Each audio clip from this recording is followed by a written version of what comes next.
পাথরের ধাক্কা না খেলে নদীর গতিপথ বদলায় না, তেমনি জীবনের ব্যর্থতা না এলে সফলতার মানে বোঝা যায় না। আসসালামু আলাইকুম। হ্যালো বন্ধুরা, আজকে ভিডিওতে আমি শেয়ার করছি একদম ঘরোয়া স্টাইলে সুস্বাদু মুগ ডালের রেসিপি। খুব সহজ এবং দেখতেও খুব দারুণ। চলো বন্ধুরা, এখন শুরু করা যাক। প্রথমে বড় মাছের মাথা এবং 2 কাপ মুগের ডাল নিয়ে নিব। প্রথমে আমি মুগ ডালটা হালকা করে শুকনো কড়াইয়ে ভেজে নেব, যতক্ষণ না সেটা সোনালী রং হয় আর মিষ্টি ঘ্রাণ বের হয়। তারপর পাতিলে তেল গরম করে নিব। তেল গরম হয়ে আসলে পেঁয়াজ ছেড়ে দিব। পেঁয়াজ বাদামি হয়ে আসলে একে একে পেঁয়াজ বাটা, রসুন বাটা এবং আদা বাটা দিয়ে ভালোভাবে ভেজে নিব।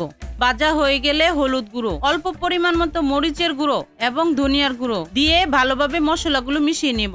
স্বাদ মতো লবণ দিয়ে দিব। কাঁচামরিচ আধা ভাঙা করে দিব। অল্প পানি দিয়ে দিব। নাড়াচাড়া করে ঢেকে দিব। ঢাকনা তুলে নাড়াচাড়া করে নিব। টুকরো করে রাখা মাছের মাথা দিয়ে দিব। এখন নাড়াচাড়া করে নিব।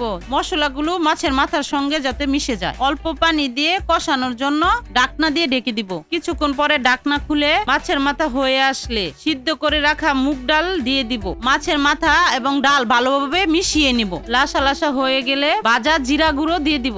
মিশিয়ে নিয়ে পরিমাণ মতো হালকা গরম পানি দিয়ে দিব। বলক উঠা পর্যন্ত ঢাকনা দিয়ে ঢেকে দিব। বলক উঠে আসলে উপরে ধনিয়া পাতা ছড়িয়ে দিয়ে কিছুক্ষণ পরে নামিয়ে ফেলবো। এই ছিল মুগ ডাল আর বড় মাছের মাথা, যা আজকে একেবারে ঘরোয়া একটি রেসিপি। গরম গরম ভাতের সঙ্গে একবার খেয়ে দেখলেই বুঝবেন এটা কতটা মজাদার। রান্না করতে যেমন সহজ, খেতেও তেমন অসাধারণ। যদি রেসিপিটা ভালো লেগে থাকে তাহলে অবশ্যই ভিডিওটা লাইক করুন, কমেন্টে জানিয়ে দিন আপনার মতামত। আর এমন আরো সুস্বাদু রান্না ভিডিও পেতে চ্যানেলটি সাবস্ক্রাইব করতে ভুলবেন না। ধন্যবাদ সবাইকে সময় দেওয়ার জন্য। দেখা হবে পরের নতুন মজাদার রেসিপি নিয়ে। ভালো থাকুন, সুস্থ থাকুন আর সাথে থাকুন। আল্লাহ হাফেজ।